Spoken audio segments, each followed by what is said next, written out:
Hello everyone. हर हर महादेव दोस्तों। आपके अपने चैनल हर दिन कुछ नया में आपका बहुत बहुत स्वागत है। तो आज की वीडियो में हम सुनेंगे नागपंचमी कथा को। तो कथा का श्रवण करने के लिए चैनल पर बने रहें और वीडियो को स्किप बिल्कुल ना करें। तो चलिए वीडियो को शुरू करते हैं। और यदि आपने अभी तक चैनल को सब्सक्राइब नहीं किया है तो चैनल को सब्सक्राइब अवश्य करें, साथ ही बेल आइकन को प्रेस करें। इससे ये होगा कि मैं कोई भी वीडियो अपलोड करूँगी तो उसकी नोटिफिकेशन सबसे पहले आपके पास पहुँच जाएगी। तो चलिए वीडियो को शुरू करते हैं।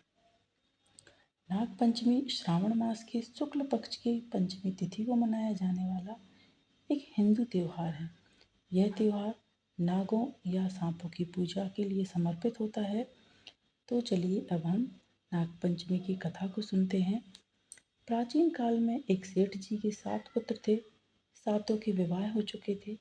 सबसे छोटे पुत्र की पत्नी श्रेष्ठ चरित्र की और विदुषी और सुशील थी, परंतु उसके कोई भाई नहीं था।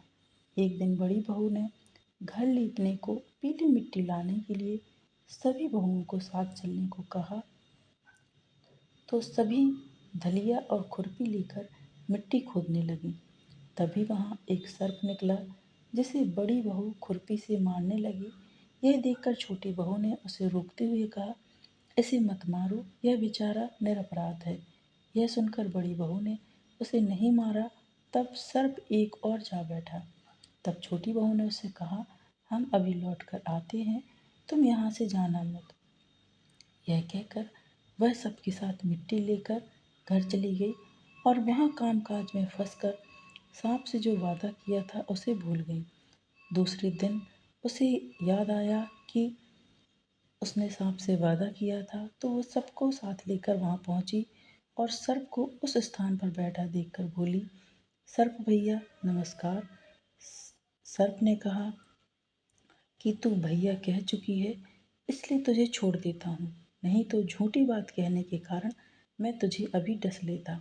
वह बोली, भैया मुझसे भूल हो गई, उसकी क्षमा मांगती हूँ। तब सर्प बोला, अच्छा तू आज से मेरी बहन हो गई और मैं तेरा भाई, तुझे जो मांगना है मांग ले।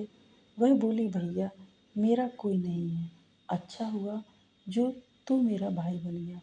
कुछ दिन व्यतीत होने पर वह सर्प मनुष्य का रूप रखकर उसके घर आया और बोला कि मेरी बहन को भेज दो। सबने कहा कि इसके तो कोई भाई नहीं था।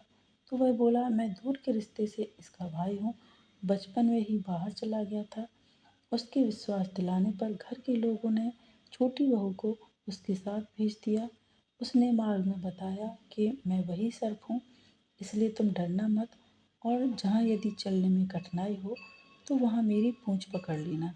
उसके कहे अनुसार ही वह उसके घर पहुँच गई और वहाँ के धन ऐश्वर्य को देखकर वह चकित हो गई।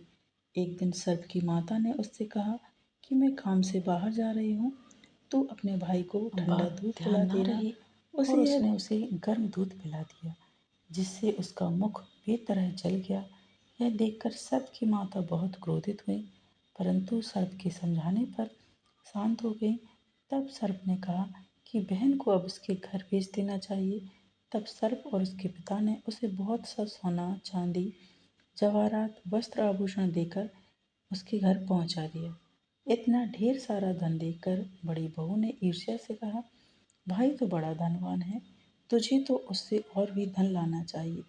सर्प ने यह वचन सुना तो सब वस्तुएं सोने की लाकर दे दी।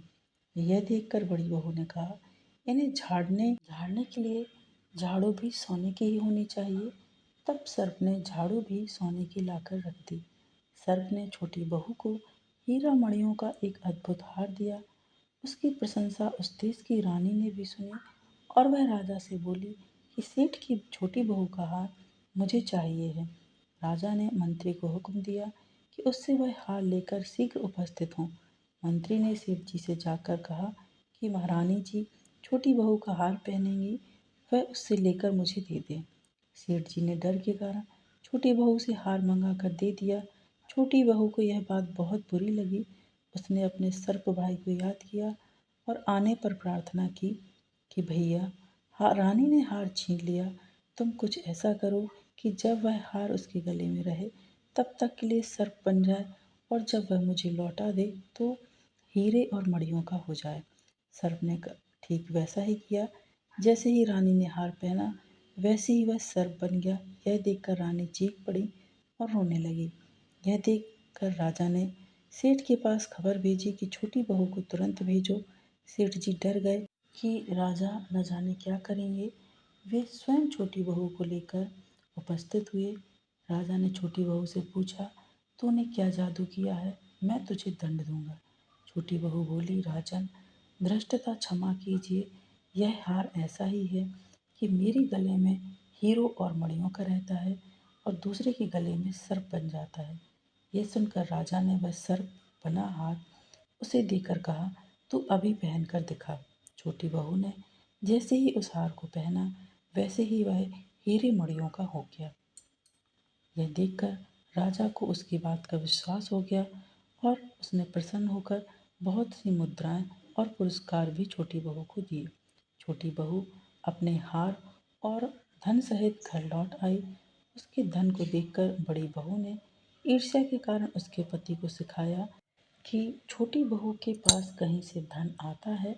यह सुनकर उसके पति ने अपनी पत्नी को बुलाकर कहा कि ठीक ठीक बता कि यह धन तुझे कौन देता है। तब वह अपने सर्प भाई को याद करने लगी। तब उसी समय सर्प ने प्रकट होकर कहा कि यदि मेरी धर्म बहन के आचरण पर संदेह प्रकट करेगा तो मैं तुझे खा लूँगा। यह सुनकर छोटी बहू का पति बहुत प्रसन्न हुआ और उसने सर्प देवता का बड़ा सत्कार किया। उसी दिन से नागपंचमी का त्योहार मनाया जाने लगा और स्त्रियां सर्प को भाई मानकर उनकी पूजा करती हैं। तो ये नागपंचमी से संबंधित कथा थी। यदि आपको आज की कथा, आज का वीडियो पसंद आया है दोस्तों, तो वीडियो को लाइक कीजिए, शेयर कीजिए अपने दोस्तों के साथ, अपने परिवारजनों के साथ, ताकि उन तक भी ये वीडियो पहुँचे और वो भी कथा का श्रवण कर सकें, कथा का लाभ ले सकें। आगामी व्रतों एवं त्योहारों की जानकारी के लिए चैनल पर बने रहें। मिलते हैं नेक्स्ट वीडियो में दोस्तों। हर हर महादेव। भोलेनाथ की कृपा आप पर और आपके पूरे परिवार पर बनी रहे, ऐसी मैं कामना करती हूँ।